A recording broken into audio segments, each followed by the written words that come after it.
Dear students, आज हम इस वीडियो में इंग्लिश मेथोडोलॉजी से बहुत ही अहम क्वेश्चंस को यहाँ पर देखेंगे। ये वीडियो बहुत ही अहम है, आप जरूर इसे मुकम्मल तौर पर देखें और जरूर एक लाइक के जरिए हमारी हिम्मत अफजाई करें। तो चलिए बगैर किसी ताखीर के फर्स्ट क्वेश्चन को देखेंगे। यहाँ पर चूज द स्ट्रक्चरल वर्ड, यहाँ पर हमको स्ट्रक्चरल वर्ड कौन सा है बताना है। Book, red, but, bed.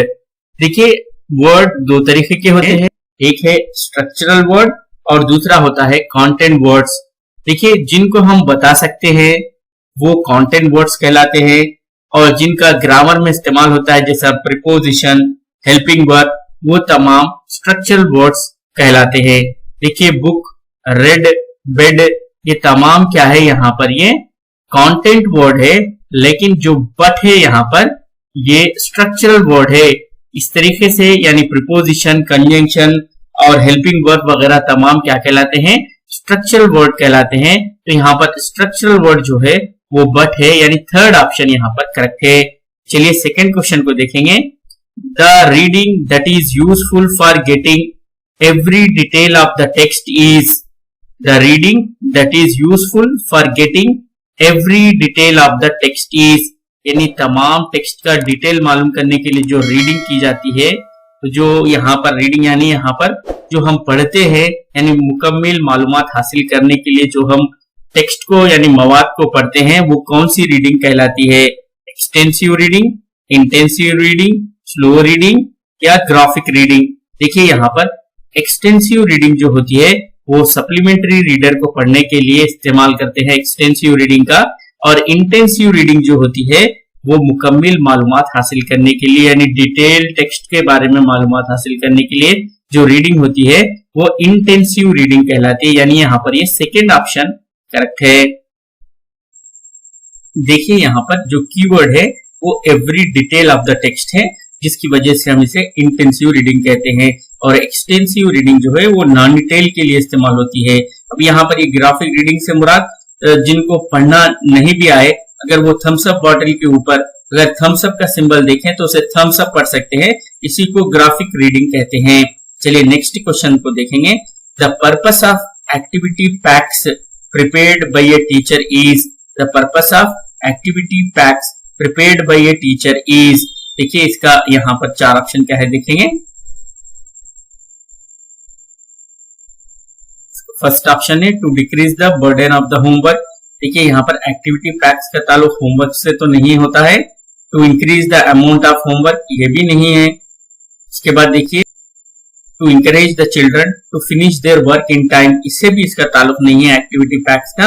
Activity packs का ताल्लुक है to supplement learning in the regular classroom, यानी बच्चों को अच्छे से यहाँ पर टीचिंग के लिए जो एक्टिविटी पैक्स इस्तेमाल होते हैं, तो यहाँ पर to supplement learning in the regular classrooms, ये यानी यहाँ पर ये थर्ड ऑप्शन करेक्ट है। फोर्थ क्वेश्चन को देखेंगे। The following is an important future of grammar translation method, the following is an important future of grammar translation method. चलिए इसके फोर ऑप्शन क्या है देखेंगे। फर्स्ट ऑप्शन है having elaborated explanation of grammar, second है having limited explanation of language functions, having elaborated explanation of language functions, having limited explanation of grammar। देखिए यहाँ पर ग्रामर ट्रांसलेशन मेथड, इसके नाम में ही है दो चीज है यहाँ पर, एक है ग्रामर और दूसरा है ट्रांसलेशन यानी तर्जुमा। देखिए तो इस तरीके से ये मेथड, ये ग्रामर ट्रांसलेशन मेथड को कहा जाता है क्लासिकल मेथड भी कहते हैं, इसे ट्रेडिशनल मेथड भी कहते हैं, अननेचुरल मेथड भी कहते हैं। ट्रांसलेशन मेथड के जो फाउंडर हैं वो है जेवी मेडेंगर। तो इस तरीके से यहाँ पर ये ग्रामर के ताल्लुक से बहुत ज्यादा ये कहता है मेथड, तो इसलिए having elaborate explanation of grammar, यानी फर्स्ट ऑप्शन यहाँ पर करेक्ट है, having elaborate explanation of grammar. देखिए लिमिटेड, यहाँ पर लिमिटेड एक्सप्लेनेशन है, ये भी नहीं होता है, और यहाँ पर लैंग्वेज फंक्शन ये भी इससे ताल्लुक नहीं है, और लिमिटेड एक्सप्लेनेशन ऑफ ग्रामर इससे भी ये यहाँ पर ताल्लुक नहीं रखता। तो यानी फर्स्ट ऑप्शन यहाँ पर करेक्ट है। The following is an important feature of grammar translation method is having elaborate explanation of grammar, यानी बहुत ज्यादा ग्रामर का जिसमें इस्तेमाल होता है तो ये ग्रामर ट्रांसलेशन मेथड, यानी ग्रामर और ट्रांसलेशन होता है इसमें, और इसके साथ ही साथ टीचर उसमें मदर टंग का इस्तेमाल करते हैं, तो इसलिए ये ट्रांसलेशन मेथड भी है, यानी ग्रामर ट्रांसलेशन मेथड, जिसके फाउंडर है जेवी मेडेंगर। चलिए नेक्स्ट क्वेश्चन को देखेंगे। चलिए फिफ्थ क्वेश्चन को देखेंगे यहाँ पर। Summative evaluation is, summative evaluation is, देखिए समेटिव इवैल्यूएशन क्या है? ए process of ongoing feedback on performance, a process of obtaining performance rating, a process of identifying the areas of improvement, a process of identifying the problems of homework। देखिए दो तरीके के यहाँ पर evaluation होते हैं, एक है समेटिव और एक है फॉर्मेटिव। फॉर्मेटिव इवैल्यूएशन जो होता है वो दौरान तदरीस होता है, उसके जरिए हमको फीडबैक हासिल होता है कि किस एरिया में बच्चा अभी मुकम्मल तौर पर मालूमात हासिल नहीं किया है, उसके ताल्लुक से जो टेस्ट रखा जाता है उसे फॉर्मेटिव इवैल्यूएशन कहते हैं। यानी बच्चों की दौरान तदरीस कहां पर कमजोरी है मालूम करने के लिए वो फॉर्मेटिव इवैल्यूएशन है। और समेटिव इवैल्यूएशन का मकसद होता है सिर्फ यहाँ पर रेटिंग देना, यानी उसे ग्रेड देना। ये समेटिव इवैल्यूएशन है जो साल के इख्तिताम पर होता है। तो देखिए, और ये जो दौरान तदरीस होता है फीडबैक हासिल करने के लिए होता है, और कौन से एरिया में इंप्रूवमेंट है नहीं है मालूम करने के लिए जो होता है वो फॉर्मेटिव इवैल्यूएशन कहलाता है। तो देखिए यहाँ पर समेटिव इवैल्यूएशन के ताल्लुक से कहा गया है ए process of ongoing feedback on performance. तो ये फॉर्मेटिव इवैल्यूएशन का आंसर है, ये first one. A process of ongoing feedback यानी दौरान तदरीस जो होता है वो फॉर्मेटिव होता है। देखिए next, A process of obtaining performance rating. देखिए ये है अलबत्ता समेटिव इवैल्यूएशन का आंसर है, क्योंकि यहाँ पर रेटिंग यानी आखिर में दिया जाता है दर्जे बच्चे को, ए ग्रेड है, बी ग्रेड है, सी ग्रेड, ये समेटिव इवैल्यूएशन है।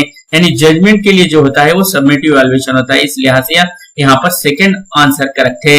चलिए थर्ड ऑप्शन को भी देखेंगे। ये process of identifying the areas of improvement, ये फॉर्मेटिव इवैल्यूएशन के जरिए होता है कि किस एरिया में बच्चे को अभी मेहनत करना है मालूम करने के लिए जो है वो फॉर्मेटिव इवैल्यूएशन है। ए process of identifying the problems of homework, देखिए ये होमवर्क के प्रॉब्लम ये तो रिलेटेड नहीं है, इस लिहाज से दो तरीके के इवैल्यूएशन होते हैं, एक समेटिव इवैल्यूएशन और एक फॉर्मेटिव इवैल्यूएशन।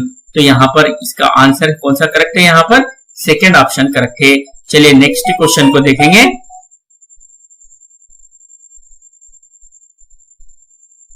चलिए नेक्स्ट क्वेश्चन, सिक्स्थ क्वेश्चन को देखेंगे। The following needs the ability to analysis, the following needs the ability to analyse, यानी तज्जिया करने के लिए क्या होना चाहिए?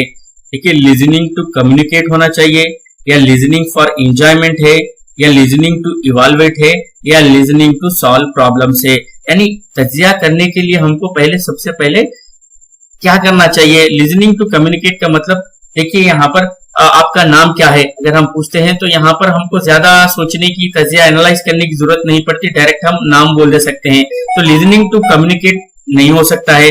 लिसनिंग टू एंजॉयमेंट यानी म्यूजिक सुन रहे हैं समझिए, तो इसमें भी कोई तज्जिया नहीं होता है। लिसनिंग टू एंजॉयमेंट ये भी नहीं होता है answer.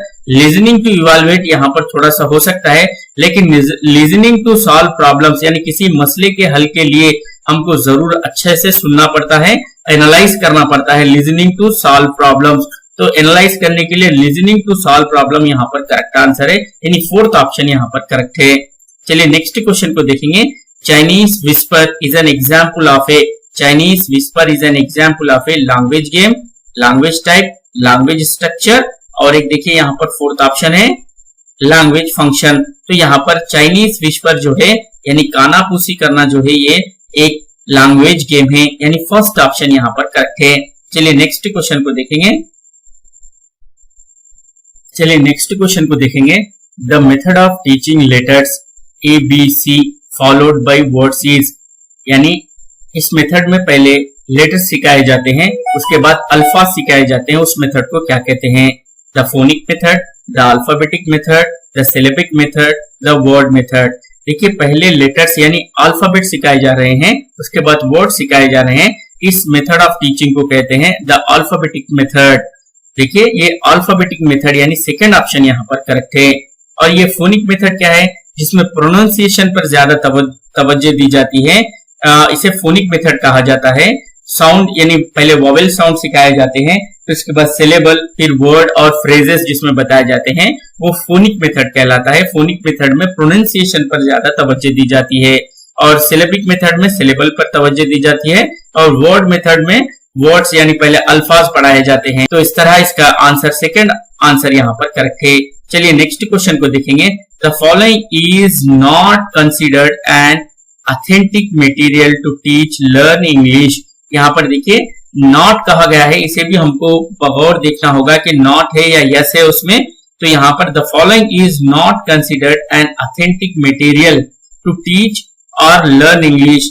A toothpaste cartoon, a chocolate wrapper, an electricity bill, a flash card. देखिए यहाँ पर इस तरीके से यहाँ पर ये चार ऑप्शन दिए गए हैं। ऑथेंटिक मटेरियल से मुराद जिसको हम तैयार नहीं करते हैं वो ऑथेंटिक मटेरियल कहलाता है। तो यहाँ पर कहा गया है कि the following is not considered an authentic material to teach English. तो देखिए यहाँ पर ए टूथपेस्ट कार्टून, इसे भी हम तैयार नहीं करते हैं, तो ये भी एक ऑथेंटिक मटेरियल है। ए चॉकलेट रैपर यानी चॉकलेट का जो कवर होता है वो भी एक ऑथेंटिक मटेरियल होता है। एंड इलेक्ट्रिसिटी बिल, ये भी एक ऑथेंटिक मटेरियल है जिसे हम तैयार नहीं करते हैं। लेकिन एक फ्लैश कार्ड जो है हम तैयार करते हैं, इसलिए एक ऑथेंटिक मटेरियल नहीं कहलाता है। तो यहाँ पर वही कहा गया कि the following is a not considered an authentic material. तो इस लिहाज से इसका आंसर कौन सा होना चाहिए? फोर्थ ऑप्शन करेक्ट है, फ्लैश कार्ड जिसे टीचर तैयार करता है। तो इस लिहाज से यहाँ पर फोर्थ ऑप्शन करेक्ट है। चलिए नेक्स्ट क्वेश्चन को देखेंगे। चलिए 10th क्वेश्चन को देखेंगे। Foreign language teaching must be carried out in the same way how children learn their mother tongue. This idea belongs to direct method, grammar translation method, SOS method, bilingual method.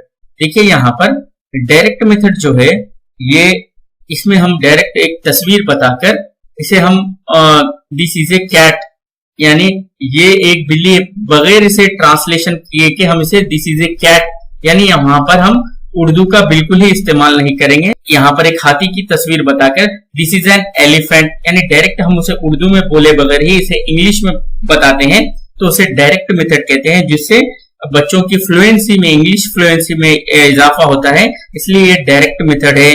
तो यहाँ पर ये first option correct है। अब ये grammar translation method क्या है देखेंगे। ग्रामर ट्रांसलेशन यानी जिसमें ग्रामर होता है और टीचर हर वर्ड का यहाँ पर ट्रांसलेट करता है मदर टंग में, वो है grammar translation method.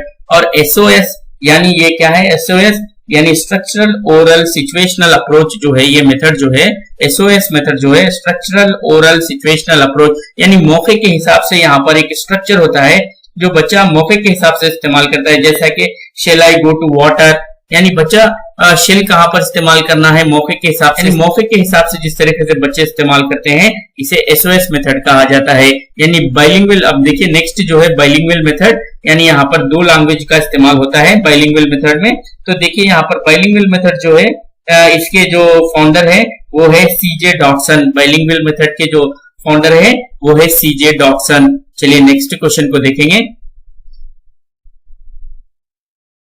Sometimes examiner are free to interpret and mark the question in their own way.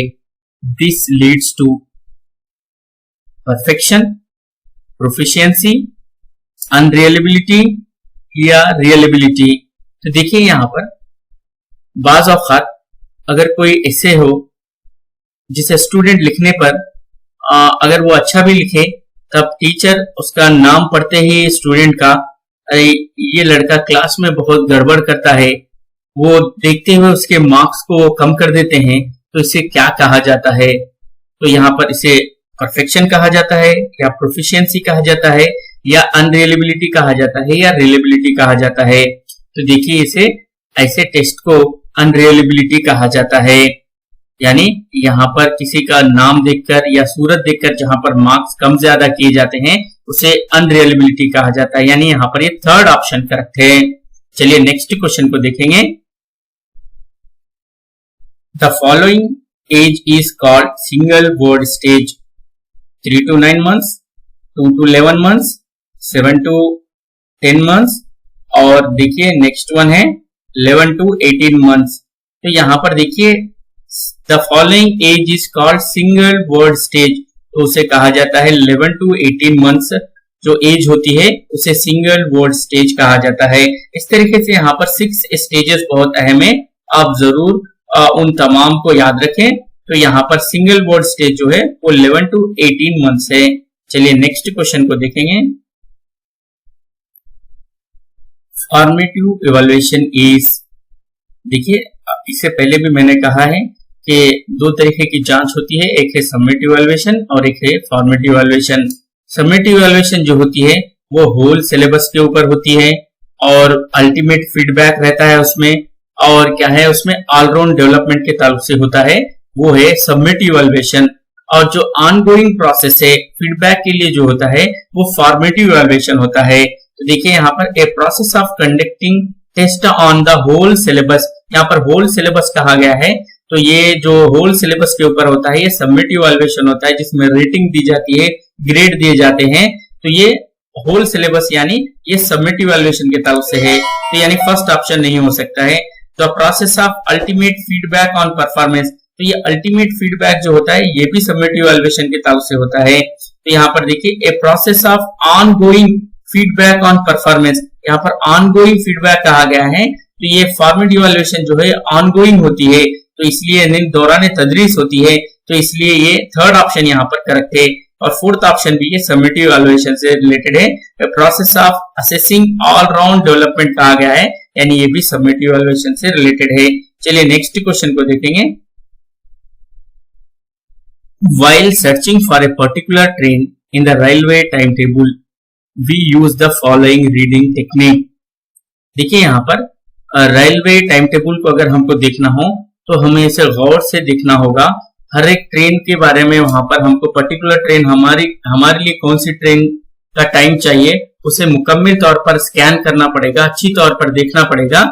यानी एक तरीके की ये इंटेंसिव रीडिंग है, लेकिन उसमें करीबी आंसर जो है यहाँ पर स्कैनिंग है। ये इंटेंसिव रीडिंग के करीब होता है, लेकिन करेक्ट आंसर यहाँ पर स्कैनिंग है।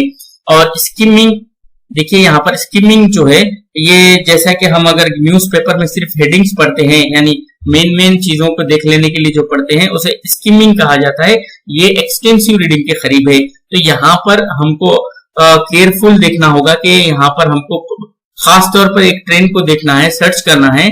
तो यहाँ पर while searching for a particular train in the railway timetable we use the following reading technique, यहाँ पर कौन सी होगी, वो स्कैनिंग होगी, यानी यहाँ पर थर्ड ऑप्शन करेक्ट है। इस लिहाज से यहाँ पर थर्ड वन आंसर करेक्ट है। चलिए नेक्स्ट क्वेश्चन को देखेंगे।